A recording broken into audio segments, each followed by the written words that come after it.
नमस्कार। आदरणीय जगतगुरु शंकराचार्य स्वामी निश्चलानंद सरस्वती जी, आदरणीय बाबा रामदेव जी, मंच पर उपस्थित संत समूह और आज इस सभागार में बैठे सभी बहनों, भाइयों और बच्चों, मैं आप सभी का स्वागत करता हूं और अभिनंदन करता हूं दिल्ली विश्वविद्यालय की तरफ से। दिल्ली विश्वविद्यालय के लिए बड़े गर्व की बात है, सौभाग्य की बात है कि स्वामी निश्चलानंद सरस्वती जी, जगतगुरु शंकराचार्य जी का आना हुआ। शंकराचार्य के पद का अर्थ है शंकर के मार्ग पर चलने वाला आचार्य, और विश्वविद्यालय तो आचार्यों का समूह ही होता है। तो अगर शंकर के मार्ग पर चलने वाला आचार्य हमारे यहां आया है तो मैं उनका अभिनंदन करता हूं और हम सब के लिए बड़े सौभाग्य की बात है। स्वामी जी गोवर्धन पीठ जगन्नाथपुरी के वर्तमान शंकराचार्य हैं। वे दशनामी संन्यास परंपरा में दीक्षित हैं। सनातन धर्म की ध्वजा जिनसे सुशोभित है, ऐसे संत का दर्शन और सानिध्य पाना एक हर्ष का विषय है। सनातन परंपरा तो धर्म की परंपरा है। सनातन परंपरा तो धर्म की परंपरा है, वेदों की परंपरा है, ज्ञान की परंपरा है, भक्ति की परंपरा है, मानवता की परंपरा है, आध्यात्म की परंपरा है, गंगा की परंपरा है, भारत की परंपरा है। ये हमारी परंपरा है। इसी परंपरा को संभालने और आगे बढ़ाने का काम करते हैं जगतगुरु शंकराचार्य स्वामी निश्चलानंद सरस्वती जी। भारत को आप पर गर्व है। भारत को भारत बनाने का काम करते हैं आप। यही सनातन का धर्म है, यही सनातन का प्राण है, भारत की अभिव्यक्ति है, भारत की दिव्यता है और यही भारत की भव्यता भी है। रामचरितमानस के उत्तराखंड की एक सुंदर पंक्ति मैं कहना चाहूंगा कि संत उदय संतत सुखकारी, संत उदय संतत सुखकारी, विश्व सुखद जिमि इंदु तुम्हारी। संत का शुभागमन और सत्संग सदैव ही सुख देने वाला होता है, जैसे कि चंद्रमा और सूर्य का उदय अंधेरे को समाप्त कर संपूर्ण विश्व के लिए सुखदायक होता है। 30 जून 1943 को दरभंगा, मधुबनी, बिहार में जन्म हुआ और बिहार और दिल्ली में शिक्षा प्राप्त हुई। और एक बार जब संत परंपरा, संन्यास परंपरा में आए तो फिर वहीं के हो गए, भारत के हो गए, सनातन धर्म के हो गए। 18 अप्रैल 1974 को हरिद्वार में संन्यास लिया और 9 फरवरी 1992 को 145वें शंकराचार्य बने गोवर्धन पीठ मठ पुरी के। आप सनातन की तरह ही सहज और सरल हैं। आप सनातन की तरह ही सहज और सरल हैं। एक विद्वान हैं, एक लेखक हैं। आपकी पुस्तकें सनातन और मानवता को नए मार्ग दिखाती हैं। मैं कुछ पुस्तकें जब देख रहा था कि नीति चालीसा, नीति निधि, गणित दर्शन, फिलॉसफी ऑफ मैथमेटिक्स, गणित परिशीलन, मैथ्स एनालिसिस, वेदांत विज्ञान, स्वामी जी का जीवन प्रेरणा देने वाला, संस्कार देने वाला और भारत को भारत बनाने वाला है। कई बार मैं सोचता हूं कि भारत ने 800 वर्ष की गुलामी देखी। 800 वर्ष गुलामी के बाद भी अगर सनातन उत्कर्ष पर है तो इसका एक कारण भारत की संत परंपरा, सनातन दर्शन और संन्यास परंपरा है। सांस्कृतिक चेतना और संस्कृति का, भारत की सांस्कृतिक चेतना और संस्कृति का नाश करने के हर आक्रांता ने कोशिश की। यहां पर शक आए, कुषाण आए, अंग्रेज आए और हर ने भारत की सांस्कृतिक चेतना पर आक्रमण किया। हम आभारी हैं उस संत परंपरा के कि आज 2026 में हम सब लोग कॉन्फिडेंस से बैठे हैं कि हम उत्कर्ष पर हैं और आगे भी जाएंगे। कितने विदेशी आक्रमण हुए, संपदा टूटी, मंदिर टूटे, विश्वविद्यालय को नष्ट किया गया, पुस्तकालयों को जलाया गया। सांस्कृतिक पहचान मिटाने के प्रयास हुए, योजना से हुए, हर आक्रांता ने अपने तरीके से किया। और इसका कारण क्या था कि सनातन संस्कृति की चेतना को यदि हम खत्म करेंगे तो भारत के प्राण को खत्म करेंगे। हम बच गए, पर एक प्रश्न तो है ना, हम बच तो गए, पर भूभाग कम हुआ और होता जा रहा है। ये एक बहुत बड़ा प्रश्न है जब हम बात करते हैं भारत का भूभाग कम हुआ और होता जा रहा है। भारत का ज्यादा अच्छा होना, भारत की परंपराओं का ज्यादा अच्छा होना भी भारत की गुलामी का कारण बना। हमने सबसे बड़ी गलती क्या की, और जो आज 26 में इस पे विचार होना ही चाहिए, और अगर सनातन धर्म का ये कार्यक्रम है तो वहां विचार होना ही चाहिए कि हम शांति काल के नियमों को युद्ध काल में क्यों लगाने लगे। सबसे बड़ी जो गलती हमारे पुरखों से हुई, हम शांति काल के नियमों को युद्ध काल में लगाने लगे। जो नियम देश जनता के लिए बने हैं, लोगों के लिए बने हैं, वो दुश्मन के लिए नहीं बने हैं। इसी कारण से ये आज ये सोचना चाहिए कि अगर ये भूमि ही न बची तो क्या सनातन बचेगा। कम होती भूमि, पिछले 800 वर्ष का इतिहास कहता है, अगर ये भूमि ही नहीं बची तो क्या सनातन बचेगा। हर सनातन धर्म को मानने वाले को इसकी चिंता करनी चाहिए। यह तभी तक है, यह वसुधैव कुटुंबकम का देश है, यह सर्वे भवन्तु सुखिनः के मंत्र को मानने वाला देश है, यह सबके सुख की कामना करने वाला देश है। पर यह तभी तक है जब तक यहां सनातन धर्म है, सनातन परंपरा है। इसलिए हम सबकी जिम्मेदारी बहुत ज्यादा बनती है। यही भारत है, यही हमारी चेतना है और यही संदेश है। एक बहुत पुराना गीत है, मैं 2 लाइनें उसकी, बहुत अच्छी बात कही, लिखा कि यह कलकल छलछल बहती क्या कहती गंगा धारा, यह कलकल छलछल बहती क्या कहती गंगा धारा, सदियों से बहता आया है पुण्य प्रवाह हमारा। ये जो पुण्य प्रवाह है, ये सनातन प्रवाह है, ये देश की परंपरा का, संत परंपरा का प्रवाह है। इसको ध्यान रखें और मजबूत करने का प्रयास करेंगे। लेकिन एक ही बात, भूमि की रक्षा उतनी ही जरूरी है, वो रहेगी तो हम रहेंगे। इस बात को ध्यान करते हुए मैं एक बार पुनः आप सभी का बहुत बहुत दिल्ली विश्वविद्यालय की तरफ से अभिनंदन करता हूं। बहुत बहुत आभार। सनातन धर्म के विग्रहवान स्वरूप का ऐसे एक, जिनमें ज्ञान की पराकाष्ठा है, जिनमें भक्ति की पराकाष्ठा है, जिनमें शौर्य की, वीरता की, पराक्रम की पराकाष्ठा है। और हम सब आर्य हिंदू सनातनियों से कहा, योगेश्वर भगवान श्री कृष्ण जी ने, क्षुद्र हृदय दौर्बल्यम त्यक्तो उत्तिष्ठ परं तप का जो हमें बोध कराते हैं, ऐसे सदगुरुदेव को पुनः हृदय से बहुत बहुत प्रणाम। और यही उद्घोष इस मंच से बार बार हो रहा है। हर हिंदू सेनाओं में वो शौर्य, वीरता का, पराक्रम का भाव, अहम इंद्रो न पराजिज्ञे कृतम में दक्षिण हस्ते जयो में सब आहिता अस्माकं वीराः उत्तरे भवन्तु। ये भाव चेतना हमारे भीतर रहे कि हम किसी सत्ता से, किसी साम्राज्य से, किसी प्रलोभनों से और जगत के क्षणिक आने वाले आंधी तूफानों से डरने वाले नहीं हैं। जैसे हमारे सदैव गुरुदेव निर्भीक है, ऐसे सब निर्भीक बन करके जाए। हमारे एक महापुरुष मंच पर वे कान में थोड़ा धीरे से बोल रहे थे, बोले पूज्य गुरुदेव के साथ मंच पर बैठने का साहस भी थोड़े लोग जुटा पाते हैं। थोड़ा ये बातें थोड़ी कठोर लग सकती है। माने यहां पर लिखा हुआ है, सरकार का अनुगमन करना संतों का दायित्व नहीं है। ये सारे संतों का जो एक व्हाट्सएप नंबर बना के सबको भेज देना चाहिए, और ये बात तो सब समझ ले। अब इससे ज्यादा कहना चाहिए, कितना भी कोई रोड़ा अटकाए, सबको अभयदान देते हुए हम घोषित करते हैं, भारत को हिंदू राष्ट्र ये होकर के ही रहेगा।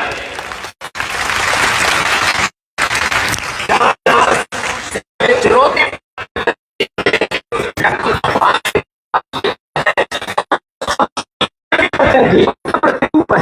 ईश्वर ने एक बहुत बड़े उत्तरदायित्व के साथ हमें जन्म दिया है, किसी और का दिया हुआ नहीं। जिसने जगत बनाया उसका दिया हुआ नेतृत्व हमारे साथ, उसका दिया हुआ जीवन हमारे साथ है। गुरुदेव के वाक्य पढ़ रहा हूं मैं, जो इधर उधर लिखे हैं। ऐसे ये तो गुरुदेव का तो एक एक वचन। अब कुछ जो बातें सार रूप में, सूत्र रूप में जो मुझे सूझती है, गणित दो चार नहीं, तो शास्त्र में अर्थशास्त्र है, गणित शास्त्र में की सारी खगोलीय संरचनाएं थे 2 4 5 का। पूज्य गुरुदेव ने गणित शास्त्र के माध्यम से पूरा अर्थतंत्र, पूरा राजतंत्र और पूरा लोकतंत्र और पूरा वेद तंत्र प्रस्तुत किया हमारे सामने। और गुरुदेव का संकल्प है कि हमारी शिक्षा में स्वतंत्रता हो, शिक्षा में सनातन तत्व हो, वेद तत्व हो, अपना मैथमेटिक्स, अपना फिजिक्स, अपनी केमिस्ट्री, अपनी हिस्ट्री, अपनी भाषा और अपनी विरासत और अपना पूर्वजों का भी ज्ञान, विज्ञान, प्रज्ञान, अनुसंधान और आधुनिक ज्ञान, विज्ञान, प्रज्ञान भी। पूज्य गुरुदेव देश और दुनिया के जो शीर्ष शिक्षाविद हैं उनको मैथमेटिक्स से लेकर के फिजिक्स, कंप्यूटर और कौन सा विषय छोड़ा है, शिक्षा तंत्र, शिक्षा तंत्र, अर्थतंत्र, गोआधारित कृषि तंत्र, सब वेद तंत्र के अनुकूल हो और उसको मात्र कहने वाले नहीं, उसको पूरे अस्तित्व से झेलने वाले। और हम सब आर्य हिंदू वैदिक सनातनियों को इस बात के लिए प्रेरित करने वाले। मैं तो कहता हूं गुरुदेव अब कोई तमाशा तो करते नहीं है, कोई चमत्कार तो दिखाते नहीं है और बहुत ज्यादा झमेला गुरुदेव लेकर के चलते नहीं है। लेकिन मैं ना किसी चमत्कार, ना किसी झमेला, ना किसी और तमाम तरह के जो बहुत सारे प्रपंच चलते, मैं उनके बारे में बात नहीं कर रहा। लेकिन आज वर्तमान में जितने भारत में सन्यासी हैं उनमें जितने विद्वान, पूर्ण धर्मात्मा, पूर्ण पराक्रमी, संपूर्ण रूप से पूरे भारत माता ही नहीं, धरती माता का कल्याण चाहने वाला एकमात्र कोई शंकराचार्य भगवान है, तो उनकी सन्निधि हमें प्राप्त है। इसके लिए वर्ष जगत गुरु शंकराचार्य भगवान की। तो देखो ये जय जयकार मात्र वाणी से ना हो, हमारे रोम रोम से। वो जो रोम वाले हैं, वेटिकन सिटी वाले, चाहे कैथोलिक हो या प्रोटेस्टेंट हो, जो वेटिकन सिटी से आदेश आकर उसका सब पालन करते हैं। हमारे हरिद्वार के नजदीक में एक देवबंद है, मुझे बुलाया था 2009 में। मैंने उनको बोला था कि भाई मजहब हमारे अलग हो सकते हैं, कोई भी 2009 का देवबंद डाल करके स्वामी रामदेव देवबंद डालो तो आपको पूरा लेक्चर मिल जाएगा। पूज्य गुरुदेव का ही संकल्प हमने वहां व्यक्त किया कि भाई हमारे पूर्वज, हमारे मजहब अलग हो सकते हैं लेकिन पूर्वज तो एक ही है। हम गेट पर प्रवेश कर रहे थे तब पूज्य गुरुदेव भगवान वहां पर लिखा हुआ, वहां पर भी लिखा हुआ है, हिंदू राष्ट्र के नाम किसी को डरने की जरूरत नहीं है, हम सभी के पूर्वज सनातनी हिंदू आर्य वैदिक है। ये सामने भी लिखा हुआ है, मां गेट में भी यही लिखा हुआ था। डरते क्यों भाई? कुछ लोग कहते हैं हिंदू राष्ट्र बन जाएंगे तो मुसलमान कहां जाएंगे? मुसलमान कहां जाएंगे? अपने पूर्वजों की परंपरा को अपनाओ। अरे जो किसी का नहीं हो सकता। अरे तुम अपने जो पूर्व पुरखे हैं, पूर्वज हैं, अपने ऋषि मुनि हैं, उनकी बात को मानो। तुम रखो, मूछ कटाओ, कैसी भी टोपी ओढ़ हो, पगड़ी पहनो, कैसे भी वस्त्र पहनो, चरित्र अपने पूर्वजों जैसा रखो। कोई खतरा नहीं है हिंदुस्तान में मुसलमानों को, ईसाइयों को भी। लेकिन दो बात को मैं कहना चाह रहा था। मैंने पूछा था हमारे ऋषिकेश, हमारे जी से, मैंने कहा कहते हैं तेरे बोलना 10 मिनट तो कम से कम बोलना है, बाकी आप देख लेना। तो हम ऐसे कोई, जैसे पूज्य गुरुदेव हमारे सीमाओं में बंधे हुए नहीं है, हम तो जब बोलते हैं तो हमको भी नहीं पता लगता, फिर थोड़ा बहुत कम ज्यादा हो जाए तो क्या कर देंगे हमारे। तो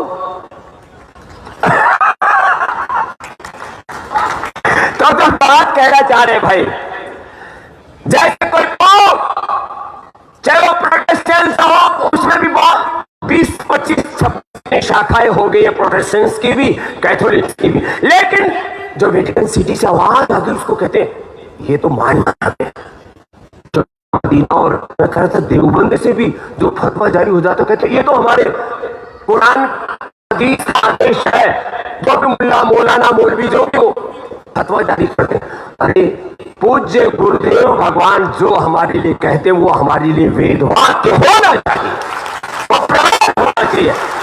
आप तो पुरुष है हमारे, और आप तो पुरुषों की बात को हमें याद करके कि हमारे लिए पूज्यपाद गोस्वामी तुलसीदास जी महाराज जी ने जो रामचरितमानस के प्रारंभ में कहा, वंदे बोधमयम नित्यम गुरु शंकर रूप में, गुरु शंकर में गुरु हरि को भेद नहीं कहा है, वंदो गुरुपद कंज कृपा सिंधु नर रूप हरि, और ऐसे हैं हमारे गुरुदेव।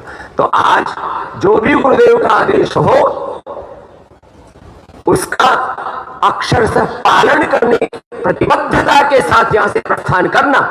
अब यहां ताली बजा दी, जयकार कर दिया, हम भारत दिव्य बनाएंगे, हम भारत भव्य बनाएंगे, हम हिंदू राष्ट्र बनाएंगे, और पता लगा घर जा करके और वो भूल गए। ऐसा नहीं होना चाहिए। पूज्य गुरुदेव का संकल्प है हर घर गुरुकुल होना चाहिए, इसके लिए अभिनंदन का, हर घर गुरुकुल होना चाहिए। ऐसे माता पिता संस्कार दे अपने बच्चों को, क्योंकि बच्चे धर्म के रास्ते से विमुख ना हो सके, संयम सदाचार के मार्ग से। पूज्य गुरुदेव ने आते ही हमसे पूछा, अब हमको जैसे हमारे श्रद्धेय ऋषिकेश जी बता रहे थे, हमको लाडला कह करके बोलते, बोलो देश का क्या हाल है। मैंने कहा महाराज ठीक ही है। बोलो ऐसे थोड़ी होता है, ठीक ठीक है वो बताओ। तो हमने थोड़ा सा बताया, तो फिर मैंने कहा महाराज गड़बड़ तो बहुत अब उसको ठीक करने की जिम्मेदारी किसकी है? तो भी हमारा है। जब ऋषियों की सरकार है तो ऋषि भूमि बनाएंगे, ये हमारा धर्म है, ये हमारा कर्तव्य। इस भाव चेतना के साथ कुछ बड़ी प्रतिबद्धताएं तो हमें लेनी होगी, और उन प्रतिबद्धताओं को गुरुदेव अलग अलग संदर्भों में हमें बोलते रहते हैं, बताते रहते हैं। और आज हम इस यहां पर जो प्रत्यक्ष रूप से बैठे हैं वो तो है ही, करोड़ों भाई बहन, आस्था संस्कार करीब 15 से ज्यादा चैनलों की जो धार्मिक चैनल उनकी भी श्रृंखला है। इधर सारी इंस्टा से लेकर के यूट्यूब फेसबुक आदि तमाम पूज्य गुरुदेव भगवान से जुड़े हुए जितने भी अलग जो उसके आयाम है मीडिया, उन सब पर भी ये जीवंत प्रसारण हो रहा है। और सबके भीतर एक भाव चेतना कि गुरुदेव का जो तात्पर्य है हम उसको जीवन में जगत में चरितार्थ करना है। भाव चेतना के साथ मैं एक तो गुरुदेव का जो शिक्षा के लिए जो संकल्प है, भारतीय शिक्षा बोर्ड आज जो भी हमने पुरुषार्थ किया इस भारत माता के उत्कर्ष के लिए, क्योंकि आज के दिन का नाम ये तो पूज्य गुरुदेव का प्रागट्य उत्सव अवतरण तो एक बहाना है, राष्ट्र उत्कर्ष इसमें देश को आगे बढ़ाना है, राष्ट्र दिवस इसको मना रहे, इसके लिए जोरदार अभिनंदन है कि राष्ट्र का उत्कर्ष हो, भारत परम वैभवशाली हो। इंद्रम वर्धन तो अत्र तो विश्वमारी मापक घृण तो अरावण, सब और सब दिशाओं से केवल भारतीय नहीं पूरी मानवता आयत्त से विकास युक्त हो, ये गुरुदेव भगवान का जो संकल्प है उसमें शिक्षा बहुत बड़ी भूमिका निभाती है। गुरुदेव भगवान के आशीष से और इस समय जो सरकार है उसका भी अपने सनातन के प्रति एक जो श्रद्धा है उसके चलते ये हो पाया कि शिक्षा की ये राजनीतिक आजादी के बाद भी अधूरी थी। शिक्षा की आजादी के लिए भारतीय शिक्षा बोर्ड जो बहुत वर्षों से बचपन से हमारे मन में एक संकल्प था उसकी पूर्ति हुई है। मैं आज गुरुदेव भगवान के चरणों में श्रद्धा पूर्वक ये ध्यान करता हुआ कहता हूं कि जो पूज्य गुरुदेव के संकल्प है हम भारतीय शिक्षा बोर्ड से माध्यम से उसको देश में आगे प्रतिष्ठापित करने के लिए प्रतिबद्ध रहेंगे। ये बहुत बड़ा कार्य है कि जो दास जिन्होंने मन मार लिया, मन के पार जो चले गए, मैं तो उनरे संतारा, जो दास जिन्होंने मन मार लिया, जिन्होंने मोहे तार लिया। काम क्रोध मद लोभ मार के मेरी जगत रियास। काम क्रोध मद लोभ मार के मेटी जगत रियास। बलिहारी गुण संतारी भाई हो, प्रकट किया है अरे काश, जिन्होंने मन मार लिया। मैं तो हुनर संतारा जो दास, जिन्होंने माना मार लिया। परहित काज करा परहित काज सदा हरे जगत कल्याण। अण में उण में कोई अंतर नाही हो, उण में कोई अंतर नाही। संत का हो चाहे राम जी ने मन मार लिया। ऐसा सद्गुरु पूर्ण स्वामी ज्ञान रस प्यार। ऐसा सद्गुरु पूर्ण स्वामी ज्ञान रस प्यार। एक बूंद सागर में मिलगी हो, क्या तो करेगा यमराज, जिन्होंने माना मार लिया। मैं तो उन संतारा की जो दास, जिन्होंने माना मार लिया। मैं तो उन संतारा की जो दास, जिन्होंने माना मार लिया। जिन्होंने मोहे तार लिया। मुझे सद्गुरुदेव भगवान की।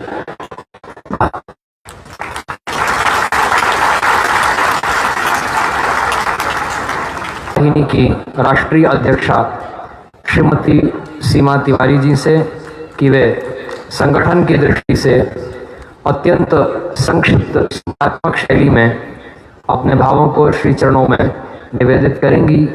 हमारा भाव है कि सीधे प्रसारण के क्रम में जो लोग लाभान्वित हो रहे हैं देश विदेश में, उन्हें भगवत पाद की मंगलमयी वाणी का लाभ अवश्य प्राप्त हो लाइव टेलीकास्टिंग के इस क्रम में। इसलिए अभी दो वक्ता हैं तो मैं उनसे निवेदन करूंगा, अत्यंत सूत्रात्मक शैली में अपने भावों को यहाँ निवेदित करेंगे। संगठन की दृष्टि से श्रीमती सीमा तिवारी जी, राष्ट्रीय अध्यक्ष।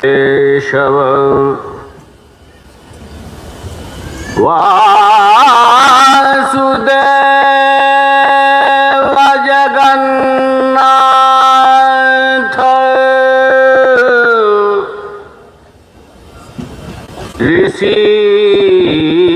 ऋषिकेश नमो नमः।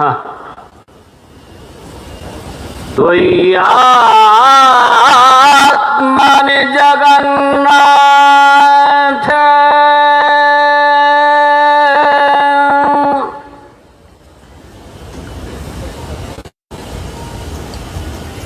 मद्गुरु श्री जगद्गुरु श्री राम जय जय राम।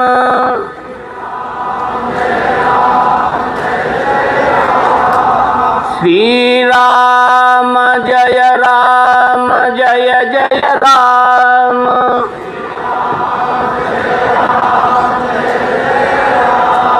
श्री राम जय जय राम।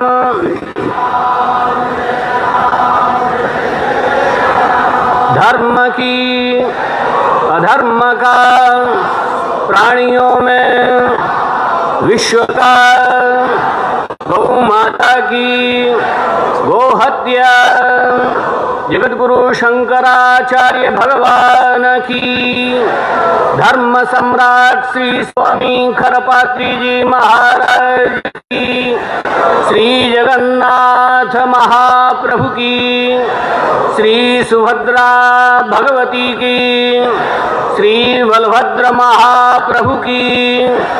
भारत भारत भारत हर हर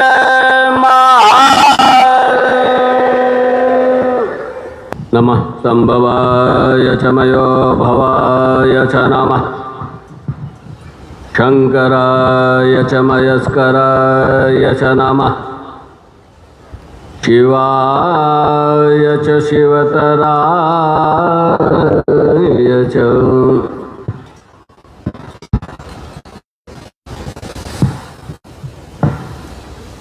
श्रीमत्परमहंस परिव्राजकाचार्यवर्य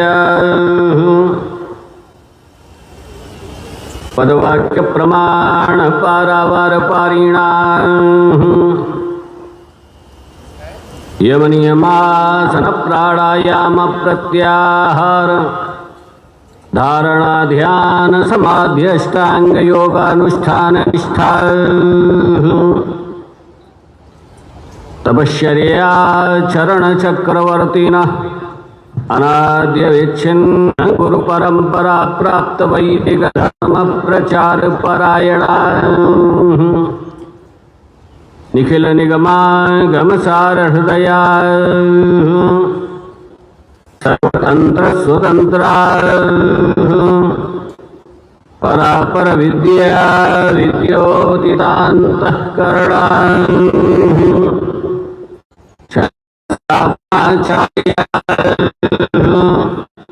वर्णाश्रम सदाचार शिक्षका श्री धर्म साम्राज्य प्रतिष्ठापनाचार्य श्रीमन्महाराजाधिराज गुरुमंडलाचार्य शाश्वत सार्वभौम विश्वजनीन सनातन धर्म संरक्षणबद्ध परिकरा समस्त संप्रदाय समन्वय साधन दत्त चित्ता विविध विरुदा विराजमान मानोन्नता महोदधितीरवासिनः श्रीमज्जगन्नाथ विमलाम्बोपासका पूर्वाम्नाय श्री गोवर्धन मठ भोगवर्धन पीठाधीश्वरा श्रीमदराजराजेश्वर श्री शंकराचार्य श्री निरंजन देव तीर्थ स्वामी वर्य चरण कमल भृंगायमाना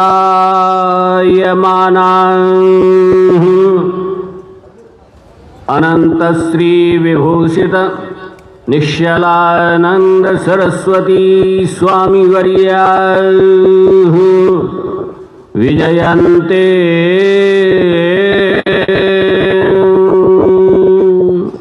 धर्म की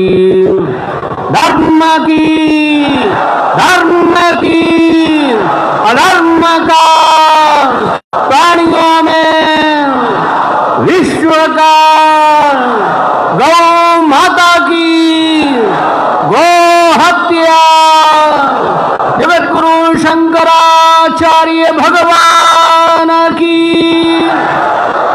धर्म सम्राट श्री स्वामी करपात्री महाराज की श्री जगन्नाथ महाप्रभु की श्री सुभद्रा भगवती की श्री बलभद्र महाप्रभु की भारत भारत भारत हर हर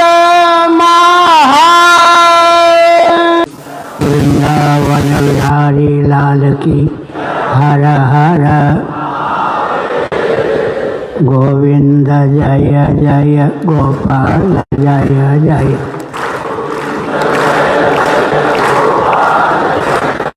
गोविंद जय जय गोपाल जय जय।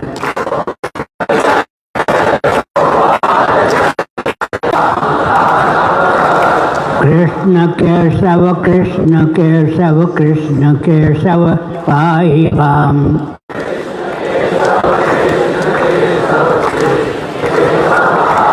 हम राष्ट्र बनाएंगे, हम भारत भव्य बनाएंगे। हिंदू सर से मानसर तक भारत बृहद बनाएंगे। स्वस्तिक चिन्हित सूर्य अंकित केसरिया ध्वज लहराएंगे। हम हिंदू राष्ट्र बनाएंगे, हम भारत भव्य बनाएंगे। हम भारत बृहद बनाएंगे। वंदे मातरम, वंदे मातरम, वंदे मातरम। नारायण। 3 शब्दों के माध्यम से ही सकल वैदिक वाङ्मय का सारार्थ व्यक्त किया गया। प्रवृत्ति का पर्यवसान निवृत्ति में हो, निवृत्ति का पर्यवसान निर्वृत्ति अर्थात मुक्ति में हो। सज्जनों, एक विशेष विचार है। मोहम्मद साहब के पूर्वज कौन थे? ईसा मसीह जी के पूर्वज कौन थे? सबके पूर्वज सनातनी वैदिक आर्य हिंदू ही सिद्ध होते हैं।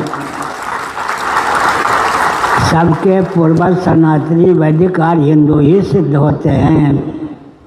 चाहे धर्म की दृष्टि से, चाहे अर्थ की दृष्टि से, चाहे काम की दृष्टि से, चाहे मोक्ष की दृष्टि से, चाहे गणित की दृष्टि से, चाहे भौतिक शास्त्र की दृष्टि से, चाहे रसायन शास्त्र की दृष्टि से विचार करें।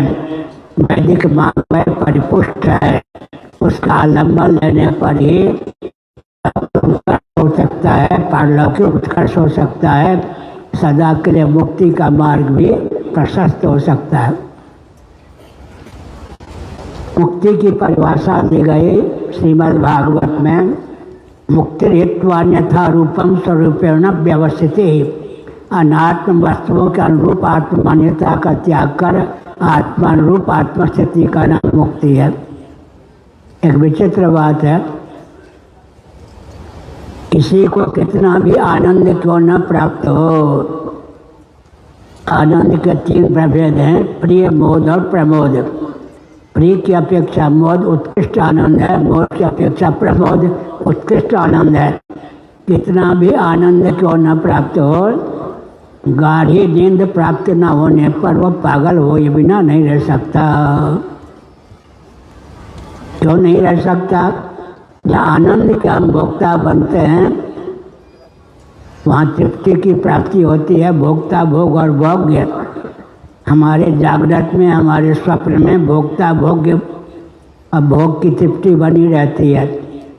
इसलिए जहाँ तृप्ति है वहाँ अजाल लक्षणा के अनुसार 2 या 2 से अधिक मान्य है। अर्थात हम द्वैत प्रपंच में ही समाकृष्ट रहते हैं। गाढ़ी नींद की विशेषता क्या है? जिनको निर्विकल्प समाधि प्राप्त नहीं होती, कदाचित उनको गाढ़ी नींद ना प्राप्त हो, पागल हुए बिना नहीं रह सकते, विक्षिप्त हुए बिना नहीं रह सकते। क्यों? विषय जन आनंद भी हमारा परम प्रेमास्पद नहीं है। आत्मा आनंद स्वरूप है, परमात्मा आनंद स्वरूप है। समष्टि आत्मा का नाम ही परमात्मा है और व्यष्टि परमात्मा का नाम, अपरोक्ष परमात्मा का नाम ही आत्मा है। इसलिए हमने संकेत किया कि भगवत भजन का मार्ग प्रशस्त करना चाहिए। जीविका जीवन के लिए हो, कहीं जीवन ही जीविका के लिए न हो जाए। ध्यान रखिए, जीविका जीवन के लिए है, जीवन जीवन धन जगदीश्वर की अभिव्यक्ति के लिए है। इसलिए भगवान के भजन का व्रत होना चाहिए। तदर्थे खिल चेष्टितम यत् करोसि यदश्नासि यत् जुहोसि ददापसि यत् तपस्यसि कौन्तेय। भगवान श्री कृष्ण ने भी कहा मदर्थी सारी चेष्टा होनी चाहिए। भगवान की कृपा से हमको मानव जीवन प्राप्त हुआ है, इसकी सार्थकता किस में है? भगवद गीता के अनुसार यही गीता सर्गो यशाम सामने चिता मना निर्दोषम सबम ब्रह्म तस्मात् ब्रह्मण ते स्थिता। उन्होंने जीवन काल में ही पुनर्जन्म पर या पुनर्भव पर विजयश्री प्राप्त कर ली, जिनका मन सकल सदोष विषम अनात्मक प्रपंच से कर्षित होकर आत्मा में संनिहित हो गया। एक संकेत हम करते हैं, मंत्र बल की प्रतिष्ठा व्यासपीठ के आचार्यों में होती है, बाहुबल की प्रतिष्ठा राजा में होती है। दोनों मिलकर चलते हैं तो धर्मराज और रामराज की प्रतिष्ठा होती है। वन से व्याघ्र की और व्याघ्र से वन की रक्षा होती है। व्याघ्र अगर समझे कि वन हमारा संरक्षक नहीं है, वन को छोड़कर आगे चले तो ठाई किया जाएगा। और वन अगर चाहे कि हमें व्याघ्र की आवश्यकता नहीं है, एक एक वृक्ष काट लिए जाएंगे। जिस प्रकार वन की रक्षा व्याघ्र से, व्याघ्र की रक्षा वन से होती है, उसी प्रकार ब्राह्मणों की रक्षा क्षत्रियों से, क्षत्रियों की रक्षा ब्राह्मण से होती है। ब्राह्मण और क्षत्रिय जब सैद्धांतिक धरातल पर अपनत्व पूर्व है तो वैश्य शूद्रादि का भी क्या होता है, संरक्षण होता ही है। फिर आप विचार कीजिए, शिक्षा रक्षा अर्थ और सेवा के प्रकल्प सदा संतुलित हैं। मातृशक्ति का शील सुरक्षित रहे, बिना परिवार नियोजन गर्भपात के जनसंख्या संतुलित रहे, हर व्यक्ति की जीविका जन्म से सुरक्षित और हर व्यक्ति का जीवन दुर्व्यसन मुक्त रहे, इसकी एकमात्र व्यवस्था सनातन वैदिक वाङ्मय के अनुसार वर्णाश्रम ही है। कुछ नेताओं ने वर्णाश्रम व्यवस्था के प्रति अनास्था उत्पन्न की। हम एक उदाहरण देते हैं, सावधान। America, Britain, Germany, Japan, France, जहाँ परंपरा से वर्णाश्रम व्यवस्था लुप्त है, उनकी बात दूसरी है। भारत में तो वर्णाश्रम व्यवस्था भी सुरक्षित है। जो उसको विलुप्त करना चाहते हैं वो अपने हित का, अन्यों के हित का मार्ग ही अवरुद्ध करना चाहते हैं। प्रश्न है, शिक्षा रक्षा अर्थ और सेवा के सदा संतुलित सुरक्षित रहे, बिना परिवार जनसंख्या संतुलित रहे, हर व्यक्ति की जीविका जन सुरक्षित, हर व्यक्ति का जीवन सुरक्षित रहे, हर व्यक्ति देश का सम्मान प्रशस्त है। इसकी एकमात्र विधा सनातन वर्णाश्रम व्यवस्था की है। America, Britain, Germany, Japan, France, जहाँ है वहाँ पे वर्णाश्रम को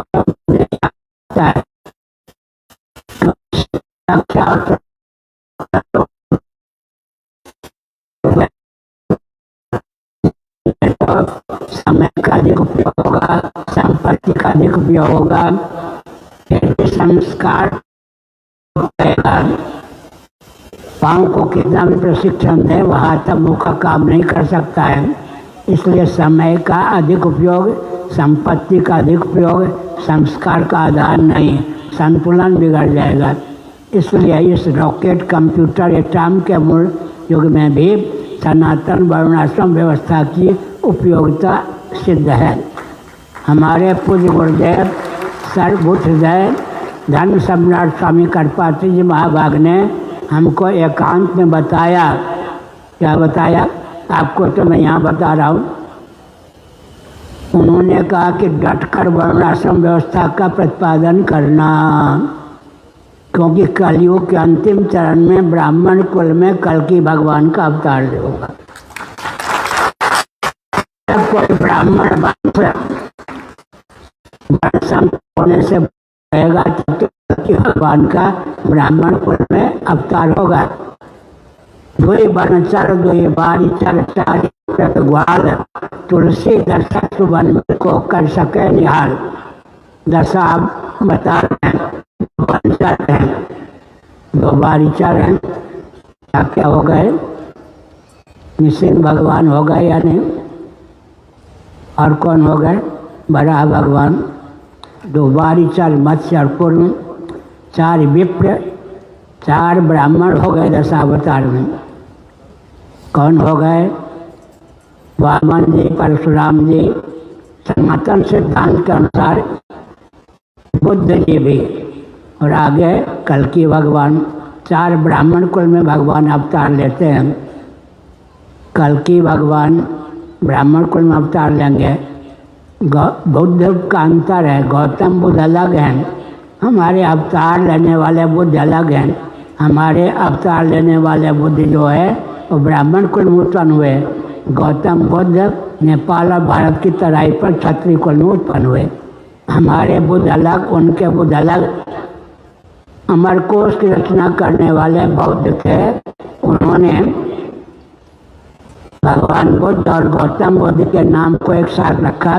कुछ विभाजक शब्द का भी प्रयोग किया, लेकिन कालांतर में भगवान बुद्ध का नाम तो खत्म हो गया। गौतम बुद्ध को ही बुद्ध के रूप में उद्भाषित किया गया। हमने कहा कि भारत भूमि विश्व का हृदय है। रामकृष्ण आदि रूपों में भगवान यहीं अवतीर्ण होते हैं। अवतार की बात भी समझ लीजिए। अजोपिसन अव्यत्मा भूतानाम ईश्वरोपिसन प्रकृतिम सामधिष्ठाय संभवामि युगे युगे। एक ही श्लोक के माध्यम से भगवान श्री कृष्ण ने निर्गुण निराकार, सगुण निराकार, सगुण साकार तीनों रूपों का वर्णन कर दिया। अजोपिसन अव्यत्मा कहकर निर्गुण निराकार का वर्णन कर दिया। प्राणियों का उद्भव स्थान होकर, प्रकृति का भी नियामक होकर भगवान ने सगुण निराकार वर्णन किया। संभव युगे कहकर क्या किया? सगुण साकार रूप का वर्णन किया। हर सगुण साकार के मूल में सगुण निराकार होता है, और हर सगुण निराकार के मूल में निर्गुण निराकार होता ही है। निर्गुण निराकार सगुण निराकार होता है, सगुण निराकार का नाम अवतार है सर्वजनम। तो हमको डट कर श्री रामकृष्ण आदि की उपासना करनी चाहिए। उनकी उपासना के बल पर अंतर्यामी परमात्मा जो निर्गुण सगुण निराकार हैं, उनमें आस्था होगी। सगुण निराकार उपासना हो जाएगी। निर्गुण निराकार जो आत्मा स्वरूप ब्रह्म है, ब्रह्म स्वरूप आत्मा है, उसमें मनोनिवेश हो जाएगा। हम ऐसा क्या करना चाहते हैं? आजकल पूरे विश्व में शासन तंत्र दिशाहीन है। भारत में भी शासन तंत्र दिशाहीन ही है। क्यों दिशाहीन है? विप्रधैन संकित लेन मनुज अवतार, निरीक्षा निर्मित तनु माया गुण गोपाल। विप्रधैन सुर संत चार का नाम लिया। वर्तमान शासनकाल में भी निंदा तात्पर्य नहीं है, सावधान करने में तात्पर्य है। मोदी जी सुन रहे होंगे, नहीं सुन रहे होंगे, अब इसमें सुने। अपमान करने पर देश का कल्याण नहीं होगा। गोवंश का अपमान करने पर देश का कल्याण नहीं होगा।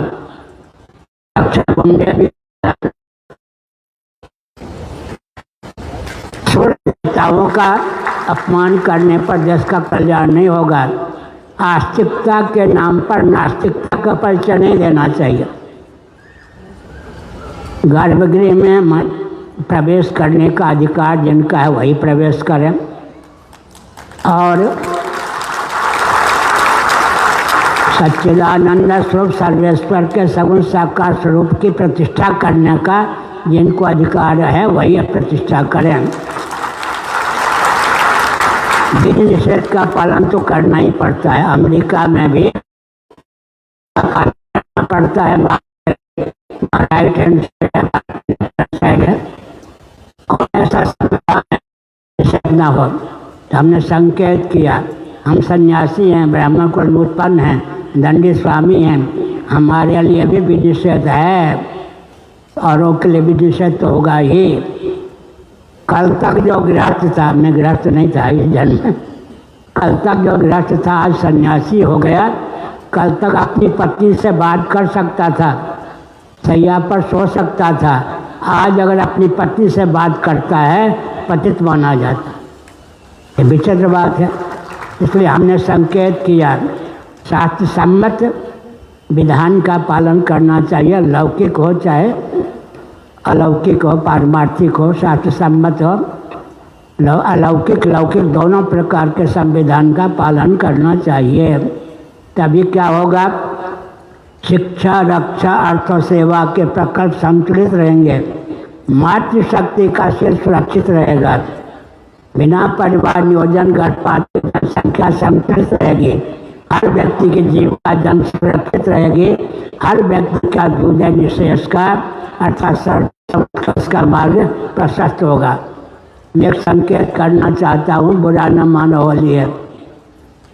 विवाह की मर्यादा जब कर दी जाती है तो क्या होता है, मातृशक्ति ही तो राष्ट्र को धारण करती है ना। हम लोग भी तो किसी माता के घर से उत्पन्न हुए हैं ना। विवाह की मर्यादा को खंडित करना पूरे भारत को और विश्व को दूषित करना है, इस राष्ट्र को समझना चाहिए।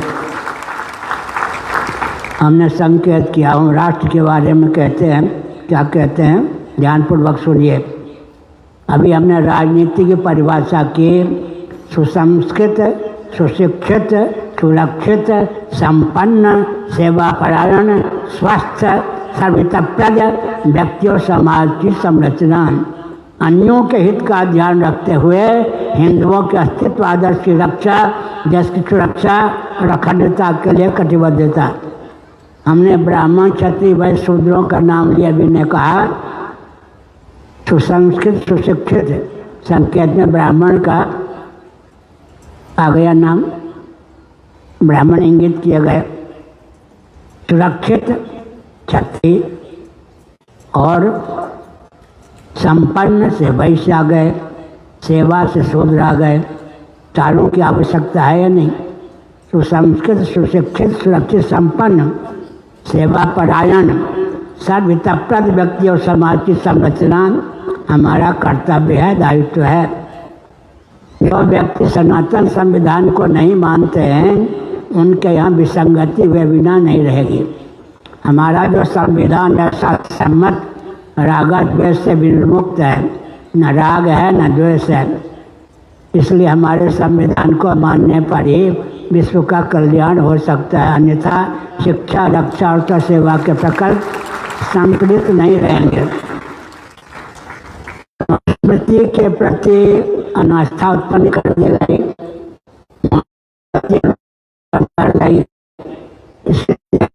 हो रहा है। मनु का अर्थ क्या होता है सज्जनों? मंत्र। उपनिषदों में 4-5 स्थलों पर मनु शब्द का प्रयोग हुआ है मंत्र के अर्थ में। व्यक्ति का अर्थ में जब मनु का प्रयोग होता है मंत्रार्थ में, मंत्र का अर्थ को जानने वाले। एक बार कोई सज्जन महाराष्ट्र के बात करने आए। बात के बाद उन्होंने कहा मुझे विश्वास हो गया, कम से कम आप तो मनुवादी नहीं हैं। कौन थे वो? शेषाद्री जी ने कहा मुझे विश्वास हो गया, अब तो एक व्यक्ति कम से कम ऐसे मिले धर्माचार्यों में जो वर्णाश्रम के पक्षधर नहीं। हमने कहा क्या कहते हो? डर गए। हमने कहा हम कट्टर मनुवादी हैं। ध्यानपूर्वक सुनिए, मनुस्मृति का पहला अध्याय और 8वां अध्याय धर्म का प्रतिपादक है या नहीं? 2 अध्यायों के माध्यम से धर्म को प्रतिपादित किया गया है। मध्य के जो 10 अध्याय हैं उनका योग है ब्रह्म के प्रतिपादन में। और सुन लीजिए, धर्म और ब्रह्म ही वेदों के अपूर्व प्रतिपादित विषय हैं। धर्म और ब्रह्म ही वेदों के अपूर्व प्रतिपादित विषय हैं। किसी भी व्यक्ति का जीवन धर्म और ब्रह्म के बिना सार्थक हो ही नहीं सकता है। अब प्रश्न उठता है, शास्त्रीय विधा से मैं बोल रहा हूँ, साध्य साधन भाव का ज्ञान तो वेदों के द्वारा ही हो सकता है। धर्म है वह स्वर्ग काम हो या देवता, जिसको स्वर्ग चाहिए वो याग करे अपने अधिकार की सीमा में। याग के दो भेद होते हैं, एक मांत्रिक एक अमांत्रिक। मैंने संकेत किया, स्वर्ग काम हो या देवता, स्वर्ग कामना वाला याग करे, यह तो अपूर्व है। स्वर्ग साधन है या साध्य है और याग साधन है। साध्य साधन का ज्ञान तो यहाँ, धार्मिक का ज्ञान यहाँ मनोराज्य शास्त्रों के द्वारा ही हो सकता है। कारीरी याग से वर्षा की प्राप्ति होती है, यह भी धर्म के द्वारा ही ज्ञात हो सकता है। कारीरी याग से वर्षा की प्राप्ति होती है।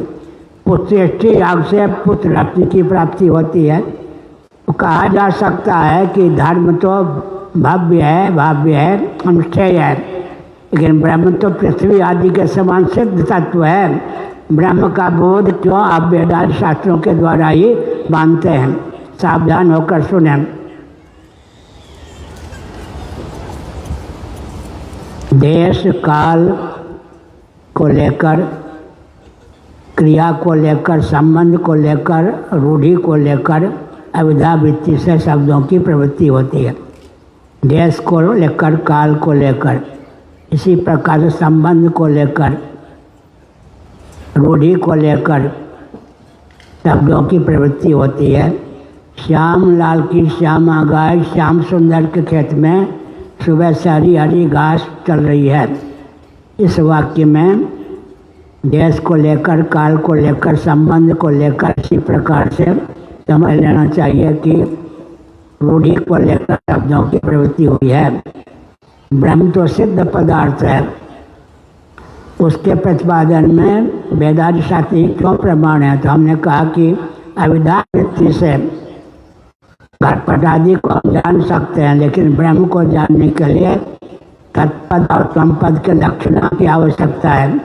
लक्षणा से ही ज्ञान होता है। इसलिए धर्म ही नहीं, वेदादि शास्त्र सम्मत ब्रह्म भी इसके ब्रह्म के प्रतिपादन में समर्थ हैं।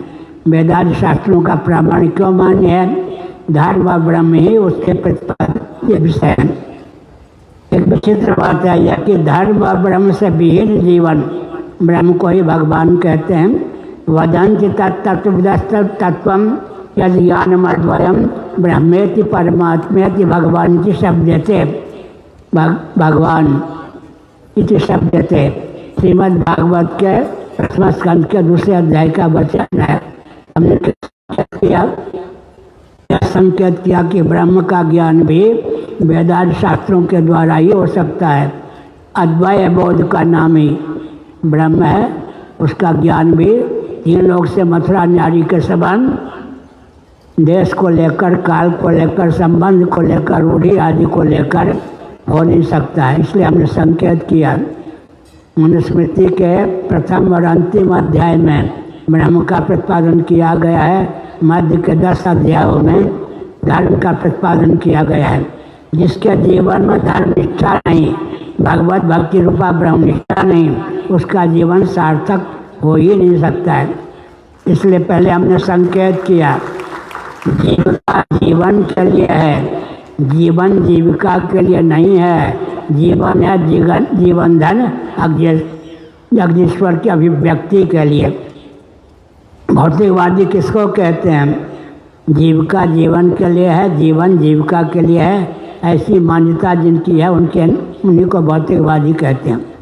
अब एक विचित्र बात है, इस पर भी ध्यान समाकृष्ट करना आवश्यक है। क्या समाकृष्ट करना आवश्यक है तो ध्यान दीजिए।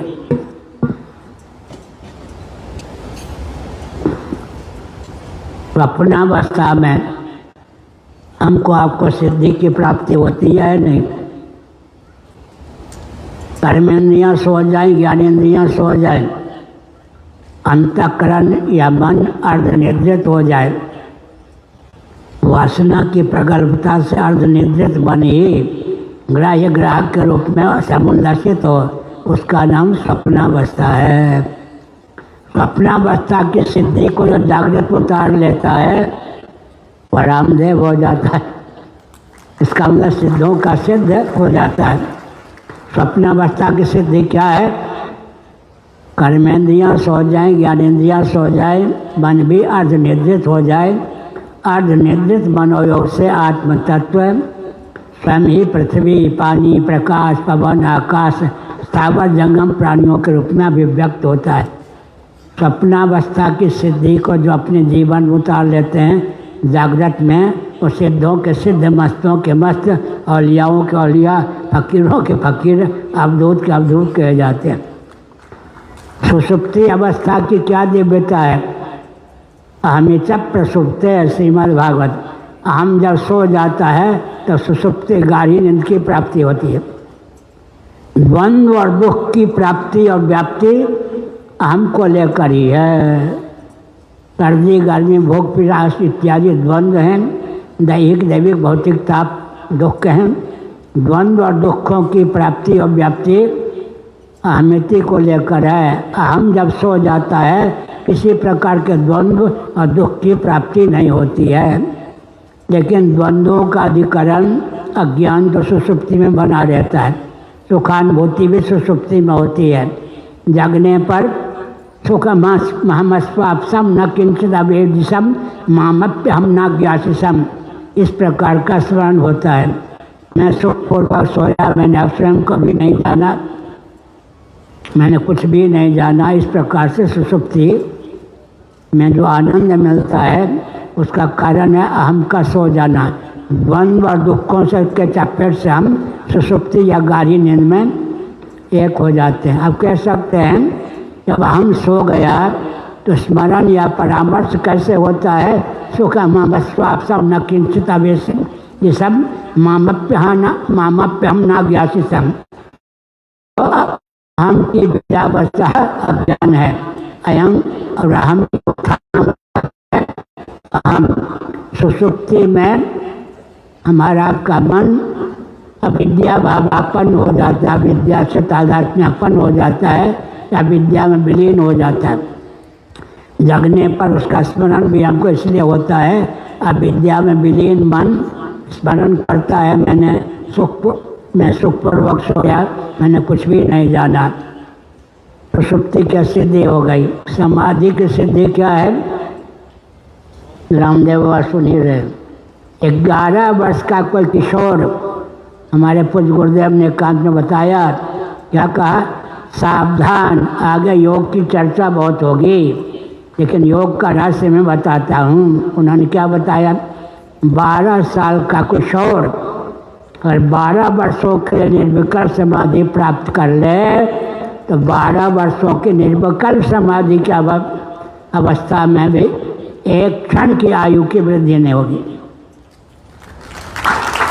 समाधि की सिद्धि को भी हमारे पूर्वजों ने, ऋषियों ने अपने जीवन में उतारा। सनकादि अगर आज दर्शन देंगे तो कितने नंग दरंग अंगूठी लगाए 5 साल की आयु के होंगे, यानी देखत बालक बहुकालीन। समाधि की सिद्धि को सनकादि ने अपने जीवन में व्यवहार में उतार लिया है। वो सिद्धों के सिद्ध, मस्तों के मस्त, औलियाओं के औलिया, फकीरों के फकीर। आज भी भगवान सुखदेव जी का दर्शन होगा, 16 साल के होंगे। आज भी मार्कंडेय महर्षि का दर्शन होगा, 25 साल का दिखाई पड़ेंगे। तो इन महानुभावों ने क्या किया? समाधि में जो सिद्धि मिलती है हमको आपको, उसको व्यवहार में उतार दिया। सिद्धों के सिद्ध हो गए या नहीं? ये सब बहुत सूक्ष्म विज्ञान है, इसको धारण किए बिना कल्याण नहीं हो सकता है, इसलिए हमने संकेत किया। स्वप्न में जो सिद्धि होती है, तो सुप्ति में जो सिद्धि मिलती है, समाधि में जो सिद्धि मिलती है, व्यवहार दशा में वह सिद्धि हम उतार लें। सिद्धों के सिद्ध, मस्तों के मस्त, औलियाओं के औलिया, फकीरों के फकीर हो जाए। हमने संकेत किया। इसलिए आज भी इस रॉकेट कंप्यूटर टम मोबाइल के युग में भी समाधि का महत्व है, सुषुप्ति का महत्व है। अब एक संकेत करते हैं, रॉकेट, कंप्यूटर, एटम का मूल स्रोत क्या है? वैदिक वाङ्मय। वैदिक वाङ्मय का ही अपहरण करके इन लोगों ने रॉकेट आदि की रचना की है। हमारे ग्रंथों में रॉकेट आदि बनाने की विधा का वर्णन है। लेकिन एक संकेत करता हूँ, इधर ध्यान रखना, यह आवश्यक है। हमारे पूर्वज जो थे यंत्रों के माध्यम से दिव्यता का परिचय नहीं देते थे। यंत्रों में जो दिव्यता हो सकती है अपने जीवन में उस दिव्यता को उतारते थे। आज अगर हम लोगों के भाग्य से यहाँ देवर्षि नारद आ जाए, ब्रह्मलोक में रहते या नहीं, यहाँ आने में कितना लगेगा? 2 क्षण लगेगा। और रॉकेट की गति भी तो ब्रह्मलोक तक नहीं है आजकल, नहीं है ना। और महाराज जी के लिए चतुर्दश भुवनात्मक ब्रह्मांड हस्तामलक का जब चाहे यहाँ एक क्षण में आ सकते हैं। आजकल के युग में, पहले युग में क्या अंतर है? पहले यंत्र के माध्यम से जो दिव्यता हो सकती है उसको अपने जीवन में हमारे पूर्वजों ने उतारा। मनुस्मृति का एक वचन है, महायंत्र प्रवर्तनम। महायंत्र का जो प्रवर्तन है वो क्या है? उपपातक है। अब मैं संकेत करता हूँ, वैज्ञानिकों की दृष्टि से सावधान। मंत्र, तंत्र, यंत्र और महायंत्र 4 वेद होते हैं। मंत्र का अर्थ होता है, परिभाषा हमारी बनाई हुई है और शास्त्र सम्मत। पृथ्वी, जल, तेज, वायु, आकाश, आत्मा में उनका सिद्धांत का नाम मंत्र होता है। तंत्र किसको कहते हैं? मंत्र को यंत्र तक पहुंचाने की विधा, प्रोसेस या मेथड का नाम क्या होता है? तंत्र। और जिसके द्वारा उत्पत्ति, स्थिति, संहार, निग्रह, अनुग्रह, पंचकृत्यों में एक या एकाधिक कृत्य का निर्वाह हो, उसका नाम है यंत्र। वैकल्पिकी प्रज्ञा शक्ति और प्राण शक्ति से युक्त यंत्र का नाम है महायंत्र। मनु जी ने क्या लिखा? महायंत्र प्रवर्तनम। महायंत्रों का प्रवर्तन न हो, इसके लिए शासक को ध्यान रखना चाहिए। बेरोजगारी की समस्या उसी से बढ़ती है। और आजकल तो कृत्रिम प्रज्ञा शक्ति, प्राण शक्ति का आदान भी यंत्रों में वैज्ञानिक करने जा रहे हैं, मनुष्यों की आवश्यकता भी नहीं होगी। कथा सहित सागर में एक कथा है, क्या? एक ऐसा नगर जहाँ मनुष्य एक ही था, माँ की जितने मनुष्य थे, भोजन बनाने वाले, भोजन परोसने वाले, नाचने गाने वाले, सब यंत्र ही थे। कथा से सागर में इस घटना का वर्णन है। इसका अर्थ क्या है? एक ही सचमुच मनुष्य था, बाकी सब क्या थे? यांत्रिक मनुष्य थे। तो कथा से सागर में ही सत्य का वर्णन है या नहीं? तो हमने संकेत किया, मंत्र का विनियोग तंत्र में होता है, तंत्र का विनियोग यंत्र में होता है, और वैकल्पिकी प्राण शक्ति, प्रज्ञा शक्ति से यंत्र युक्त हो जाए तो उसका नाम महायंत्र होता है। आप कार में चलते होंगे, अपने आप सूचना मिलती है, इधर घूम, इधर घूम, इधर टेढ़ापन है, इधर चलो, होता है या नहीं? यंत्र में प्रज्ञा शक्ति, प्राण शक्ति को डाल देने पर ऐसा काम हुआ है। तो हमारे पूर्वज मंत्र के विशेषज्ञ भी थे, तंत्र के विशेषज्ञ भी थे, यंत्र के विशेषज्ञ भी थे और महायंत्रों के विशेषज्ञ भी थे। लेकिन शुकादि, शंकादि का नाम ले, नारदादि वासी का नाम ले, वे अपने जीवन में दिव्यता का आदान करते थे। मंत्र में नहीं, ये यंत्र में नहीं, महायंत्र में नहीं। आजकल अपने जीवन में दिव्यता के आदान की प्रक्रिया लुप्त है। यंत्र के माध्यम से, महायंत्रों के माध्यम से वैज्ञानिक भी उत्कर्ष को प्राप्त करते हैं। हमने संकेत किया, क्या संकेत किया? जीवन में मंत्र बल भी हो, तंत्र बल भी हो, यंत्र बल भी हो, महायंत्र का बल भी हो, तो आजकल का वैज्ञानिक कहा जाता है।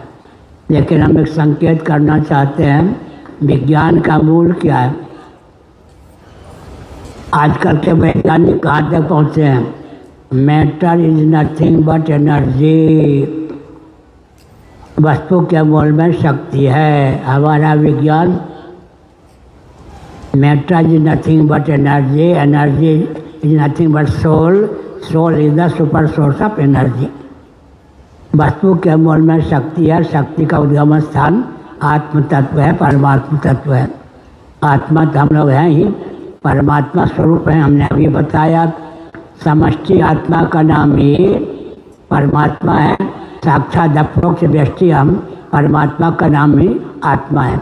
हमने संकेत किया, क्या संकेत किया? मंत्र के मूल मंत्र का पर्यवसान तंत्र में होता है, तंत्र का पर्यवसान यंत्र में होता है, यंत्र का पर्यवसान महायंत्र में होता है। इसलिए मनुस्मृति में कहा गया महायंत्र प्रवर्तनम। इतना सैद्धांतिक धरातल पर सारगर्भित भाव व्यक्त किया गया।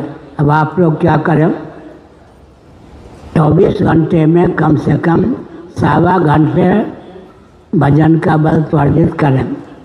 मैं एक संकेत करता हूँ, कोई भूखा व्यक्ति कितनी देर में पेट भर लेता होगा?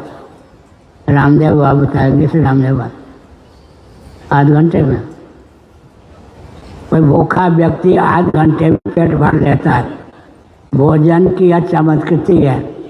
हाथ सूखा तो बच्चा सूखा अलग बात है। सयाना व्यक्ति अगर 8 घंटे में भोजन कर ले, कम से कम 5 घंटे तक तो भोजन करने की भावना का उदय नहीं होता। भोजन से भी घटिया भजन है क्या? पृथ्वी से ऊपर कौन है? जल, सन्निकट निर्विशेष।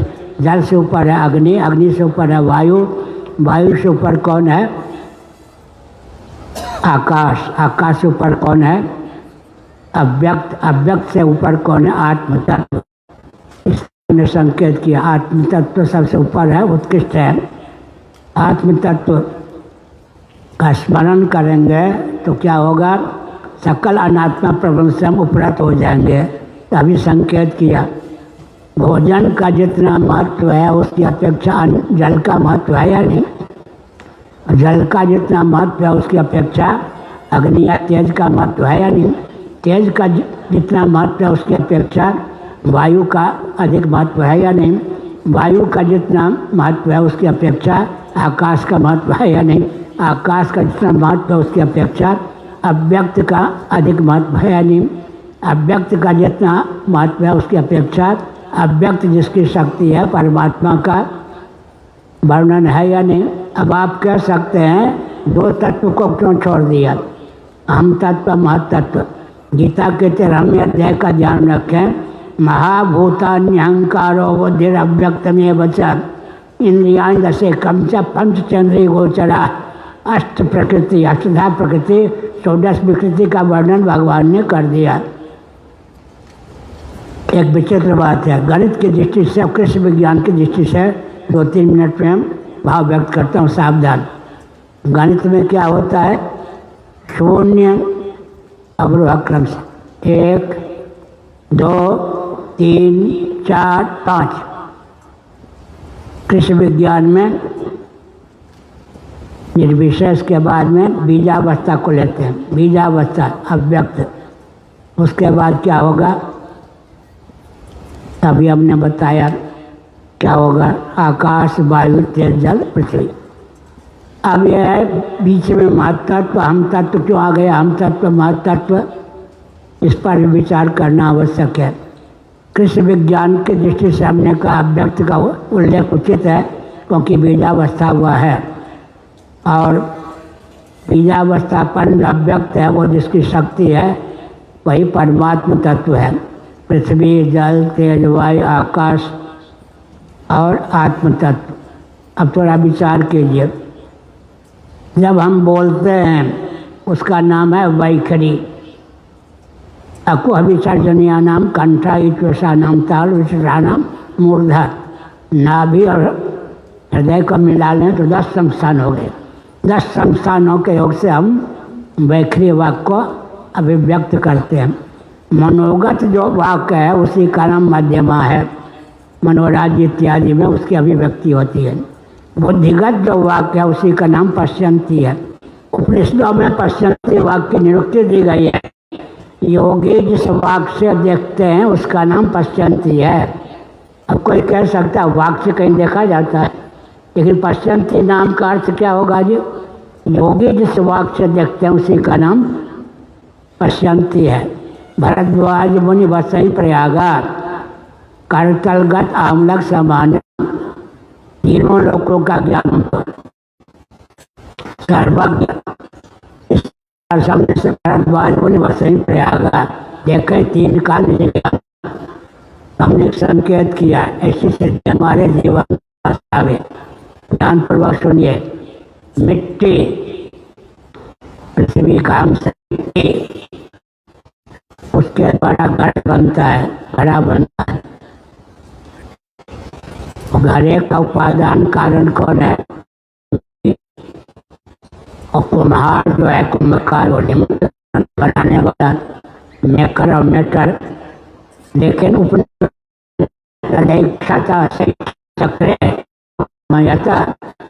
परमात्मा को निमित्त कारण मेकर बन गया। बहुत श्याम प्रदाय परमात्मा को उपादान कारण माना गया। अभिन्न निमित्तोपादान कारण भगवान सिद्ध हो गए। अब ऐसे ताम्र पात्र की कल्पना कीजिए। ताम्रकार ताम्र को बनाने वाला नहीं, ताम्र से विविध पात्रों को बनाने वाला ताम्रकार। एक ताम्रकार ऐसा हो तांबा बन जाए और ताम्र का पात्र बन जाए, ना कितना विलक्षण होगा। उधर ध्यान नहीं जाता। हम आप ऐसे हैं स्वयं ही जगत बन जाते हैं, जगत को पात्र बन जाते हैं। जाए सिद्धों के सिद्ध हो जाएंगे। ताम्र का पात्र को बनाता भी है तो तांबे को लोहे का पात्र का रूप दे देता है। ऐसे ताम्रकार की कल्पना कीजिए। ताम्रकार स्वयं को ही ताम्र पात्र व्यक्त कर दे। ऐसे ही जगत के रूप में स्वयं को व्यक्त किया है। अब विचित्र प्रश्न है, परमात्मा के अंदर जगत है भगवान, या ब्रह्म के अंदर जगत है या बाहर? अगर जगत भगवान के बाहर है तो भगवान व्यापक सिद्ध नहीं हुए। अंदर है तो भगवान पोला सिद्ध हो गए। न भगवान परिच्छिन्न है न पोला है।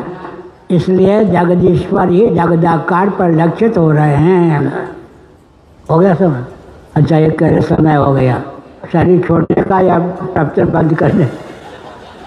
श्री राम जय राम जय जय राम। हरि अनंत हरि कथा अनंत। श्री राम जय राम जय जय राम। हे तो किसान भानु इन कर को। राम में जो रो है रामदेव है। राम में जो रो है अग्नि का वाचक है, बीज है। राम कह सकते हैं रवि। बीच में जो आग की मात्रा है सूर्य का वाचक है। नो जो है चंद्रमा का वाचक है। सूर्य से आप भवेद सूर्य है। भगवान सूर्य के भी सूर्य है, अग्नि के भी अग्नि है। अग्नि के अग्नि है, सूर्य के सूर्य है, चंद्रमा के भी चंद्रमा है। इसलिए राम हेतु को रॉक कहने पर क्या होता है? अग्नि का बीज है। बीच में आग की मात्रा सूर्य का बीज है। अंत में चंद्र का बीज हो गया। भगवान कौन है? अग्नि के भी अग्नि, सूर्य के भी सूर्य, चंद्रमा के भी चंद्रमा। इतना ही बहुत है, संकेत हो गया।